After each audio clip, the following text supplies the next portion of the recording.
به صفر تا صد مونتاژ تابلو برق خوش اومدید. لطفاً کانال بنده رو سابسکرایب کنید و ویدیوهای بنده رو لایک کنید تا دلگرمی بیشتری داشته باشم برای تولید محتوا. به جای جذابی از تولید تابلو برق رسیدیم.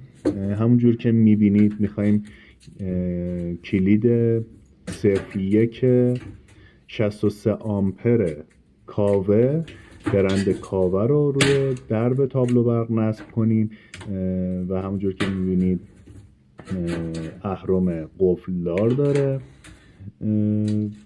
از قبل با نصب قطعه مشکی رنگ روی درب تابلو برق و علامت زدن اون میتونیم سوراخ ها رو با دلر به اندازه خودش بزنیم.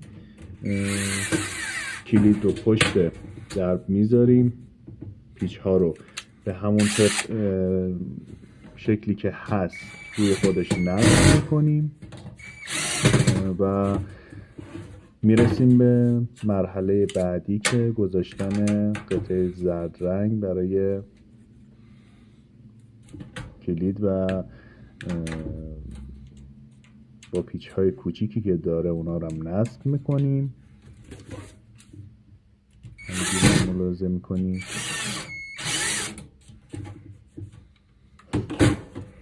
این کلید 01 هست، فقط برای قطع و وصل برق اصلی ورودی به تابلو. اهرم رو روش نصب میکنیم، پیچ نگه دارنده رو میگذاریم و از بغل این اهرم به اون قطعه زرد رنگ قابل قفل شدن میباشد. همونجور که تو